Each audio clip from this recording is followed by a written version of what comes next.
ॐ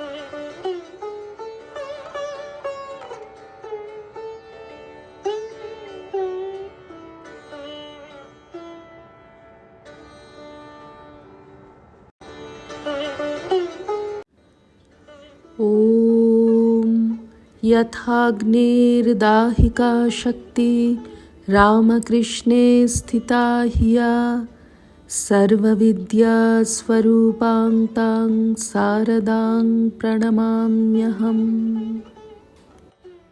শ্রী শ্রী মায়ের কথা, সরজুবালা, 6ই ভাদ্র 1325।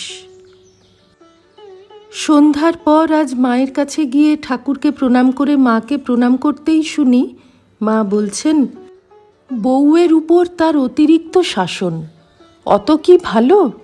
পেছনে থেকে সামনে একটু আলগা দিতে হয়। আহা, ছেলে মানুষ বউ, তার একটু পড়তে খেতে ইচ্ছে হয় না? অমন করে সে যে বলে, যদি আত্মহত্যাই করলে বা কোনো দিকে বেরিয়েই গেল তখন কি হবে? আমাকে দেখে বলছেন, একটু আলতা পড়েছে, তার কি হয়েছে? আহা, ওরা তো স্বামীকে চোখেই দেখতে পায় না, স্বামী সন্ন্যাস নিয়েছে।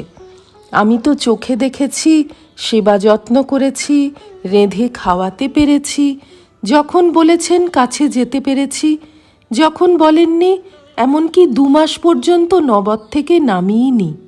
দূর থেকে দেখে পেন্নাম করেছি। তিনি বলতেন, ওরে, ওর নাম সারদা, ও সরস্বতী, তাই সাজতে ভালোবাসে। হৃদয়কে বলেছিলেন, দেখ তো তোর সিন্ধুকে কত টাকা আছে, ওকে ভালো করে 2 ছড়া তাবিজ গড়িয়ে দে। তখন তার অসুখ, তবুও আমায় 300 টাকা দিয়ে তাবিজ গড়িয়ে দেওয়ালেন। তিনি নিজে টাকা কড়ি ছুঁতেই পারতেন না। ঠাকুর চলে যাবার পর আমার যখন এখানে আসার কথা হলো, তখন আমি কামারপুকুরে। ওখানকার অনেকেই বলতে লাগলো, ওমা, সেই সব অল্প বয়সের ছেলে, তাদের মধ্যে গিয়ে কি থাকবে? আমি তো মনে জানি এখানেই থাকব, তবু সমাজ কি বলে একবার শুনতে হয় বলে অনেককে জিজ্ঞাসা করেছিলুম। কেউ কেউ আবার বলতে লাগলো, তা যাবে বই কি, তারা সব শিষ্য। আমি শুধু শুনি। পরে আমাদের গাঁয়ে একটি বৃদ্ধা বিধবা আছেন, তিনি ভারী ধার্মিক ও বুদ্ধিমতী বলে সকলে তাঁর কথা মানে। আমি তাঁকে গিয়ে জিজ্ঞেস করলুম, তুমি কি বলো? তিনি বললেন, সে কি গো, তুমি অবশ্যই যাবে, তারা শিষ্য তোমার ছেলের মতো। এ কি একটা কথা, যাবে বই কি। তাই শুনে তখন অনেকে যাবার মত দিলে। তখন এলুম। আহা, ওরা আমার জন্যে, গুরুভক্তির জন্যে জয়রামবাটির বেড়ালটাকেও পুষছে। মা দুঃখ করতেন, এমন পাগল জামাইয়ের সঙ্গে আমার সারদার বিয়ে দিলুম, আহা, ঘর সংসারও করলে না, ছেলেপিলেও হলো না, মা বলাও শুনলে না। একদিন ঠাকুর তাই শুনতে পেয়ে বলছেন, শাশুড়ি ঠাকরুন, সেজন্য আপনি দুঃখ করবেন না। আপনার মেয়ের এত ছেলে মেয়ে হবে, শেষে দেখবেন মা ডাকের জ্বালায় আবার অস্থির হয়ে উঠবে। তা যা বলে গেছেন তা ঠিক হয়েছে মা। কিছুক্ষণ পরে রাত্রি হতে আমি প্রণাম করে বিদায় নিলুম। আজ বৈকালে মুষলধারে বৃষ্টি হচ্ছে। মায়ের কাছে যাবার সময় হলো, কেমন করে যাই? সন্ধ্যার আঁধার ঘনিয়ে এসেছে। শোকহরণের ওয়াটারপ্রুফটা সারা গায়ে জড়িয়ে তো চললুম। বৃষ্টির ঝাপটা নাকে মুখে লেগে অস্থির করতে লাগলো।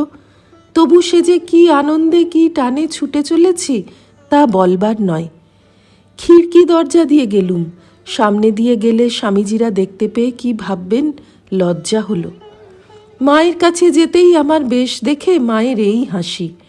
কিন্তু যখন প্রণাম করতে গিয়ে তার পায়ে ভিজে কাপড় লাগলো, কারণ মাথার কাপড়টা ভিজে গিয়েছিল, তখন ব্যস্ত হয়ে মা বললেন, এই যে ভিজে গেছো, শিগগির কাপড় ছাড়ো, এই রাধুর কাপড়খানা পরো।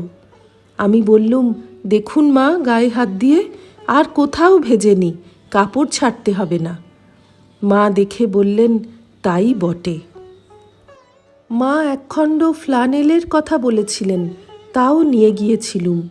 পট্টি বাঁধবার সুবিধা হবে বলে দুদিকে নতুন কাপড় দিয়ে ফিতের মতো করে দিয়েছি দেখে মা ভারী খুশি হলেন।